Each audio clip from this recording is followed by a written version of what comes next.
Hi hello friends, welcome back to my channel. இன்றைக்கி நாம் பார்க்கக்கூடிய வீடியோ என்ன அப்படின்னாக்கல, அதாவது ஜிங்கோடைய பயன்கள் என்ன, நம்மளுடைய விவசாயத்திற்கு ஜிங்க்கு எவ்வளோ எவ்வளோ முக்கியமானது, ஜிங்க்குன்ற ஒரு நுண்ணூட்டச்சத்து குறைபாட்டால் செடி எந்த மாதிரியான அறிகுறிகளை வந்து தென்படும். ஸோ அதை வந்து நம்ம எப்படி சரி செய்யலாம் அப்படின்னு சொல்லிட்டு தான் நம்ம இந்த வீடியோவில் வந்து ஃபுல்லாக பார்க்குறோம். ஸோ இதுக்கு முன்னாடி வந்து பார்த்தோன்னா அயன் டெஃபிஷியன்சி, அயன் சத்து பற்றாக்குறை இருந்தால் அதை எப்படி சரி செய்யலாம், ஸோ அதுக்கு எந்த மாதிரியான அயன் சத்துக்களை வந்து நம்ம கொடுக்கலாம் அப்படின்னு சொல்லிட்டு பார்த்துருந்தோம். ஸோ இப்போ வந்து நம்ம ஜிங்கை பற்றி நம்ம பார்க்க போகிறோம். ஸோ ஜிங்க்கு அப்படின்ற ஒரு மைக்ரோநியூட்ரியனுமே ரொம்ப வந்து மிக முக்கியமான ஒரு நுண்ணூட்ட சத்தாக வந்து இருக்குது. ஸோ அது வந்து நம்ம ஜிங்க்கு சத்து வந்து நம்ம டெஃபிஷியன்சி ஆகும்போது நம்ம செடிகளில் வந்து பார்த்திங்கன்னா இலைகள் முழுவதும் வந்துன்னா மஞ்சள் கலராக மாறாமல் அந்த நரம்பு பகுதி வந்து பார்த்திங்கன்னா பச்சை கலராக இருக்கும், க்ரீனிஷாக இருக்கும். ஸோ மற்ற இடம் எல்லாமே வந்து பார்த்திங்கன்னா உங்களுக்கு எல்லோஷாக மாற ஆரம்பிச்சிடும். ஸோ இதுதான் அதனுடைய மெயின் சிம்டம்ஸு.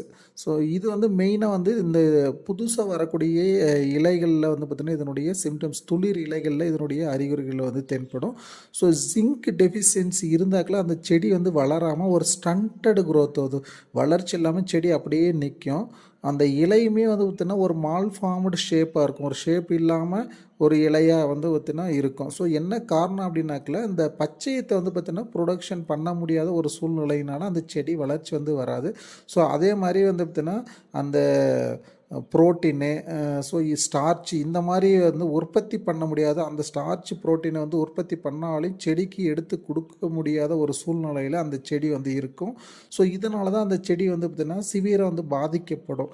ஸோ இந்த ஜிங்க்கை வந்து நம்ம எப்படியெல்லாம் கொடுக்கலாம், ஸோ ஜிங்க்கு கொடுக்கறதுனால என்ன பெனிஃபிட்டு அப்படின்னு சொல்லிட்டு நம்ம வந்து பார்க்கும்போது, ஜிங்க் வந்து பார்த்திங்கன்னா மிக முக்கியமான மைக்ரோநியூட்ரியன்ட்டில் மிக ஒன்றா வந்து இருக்குது.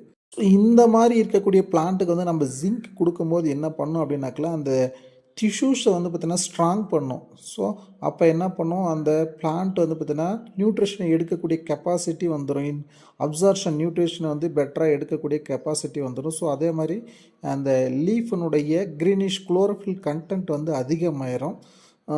ஸோ அதுக்கப்புறம் வந்து பார்த்திங்கன்னா ப்ரோட்டீன், நம்ம முன்ன சொன்னோம் இல்லைங்களா, ப்ரோட்டீன் ஸ்டார்ச் வந்து பார்த்திங்கன்னா சிந்தசைஸ் பண்ணி அந்த செடிக்கு வந்து பார்த்திங்கன்னா எடுத்து கொடுக்கக்கூடிய வேலையை வந்து பார்த்திங்கன்னா துரிதமாக செய்ய ஆரம்பிக்கும்.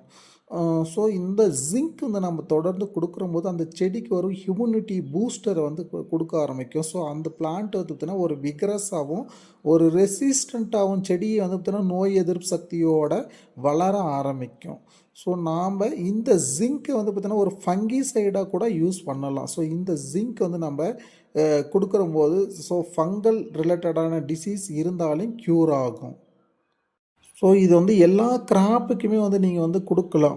மெயினாக வெஜிடபிள் கிராப்ஸுக்கு, ஃப்ரூட் கிராப்ஸுக்கு, ஸோ இந்த மாதிரி அக்ரிகல்ச்சர் அதாவது சீரியல்ஸு, பல்சஸ்ஸு, மில்லட்ஸ் இந்த மாதிரி இருக்கக்கூடிய எல்லா பயிர்களுக்குமே நாம் வந்து இது வந்து கொடுக்கணும்.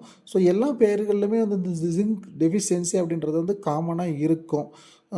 நீங்கள் கொடுத்தீங்கனாக்கில் நல்ல ஒரு க்ரீனிஷ் ஃபார்ம் வச்சுனாவே நல்ல லஷ் குரோத்தை வர ஆரம்பிச்சிடும். ஜிங்க்கு, அயன் இதெல்லாம் நீங்கள் கம்பல்சரி கொடுக்க வேண்டிய ஒரு மைக்ரோநியூட்ரியன்ட்டு. ஸோ ஜிங்க்கு இப்போ நம்ம எவ்வளோ கொடுக்கலாம் அப்படின்னு பார்க்கும்போது, பொதுவாகவே மைக்ரோநியூட்ரியன்ட் எல்லாமே லார்ஜ் குவான்டிட்டியில் நம்ம கொடுக்க மாட்டோம். மேக்ஸிமம் ஒரு 0.5 கிராம் பர் லிட்டருக்கு, அப்படி இல்லைன்னா 1 கிராம், 0.5 to 1 கிராம் தான் மேக்ஸிமம் கொடுப்போம். அதே மாதிரி இப்போ நீங்கள் ட்ரிப் வழியாக கொடுக்குறீங்கனாக்கில் ஒரு ஏக்கருக்கு ஒரு 1/2 kg அந்தளவுக்கு தேவைப்படும். அவங்க என்ன ஃபார்முலேஷனில் கொடுத்துருக்காங்க அப்படின்றத பொறுத்து வாட்டர் சாலிபுளில் இருந்துச்சுனாக்கில் உங்களுக்கு உடனே வந்து எடுத்துக்க ஆரம்பிச்சிடும்.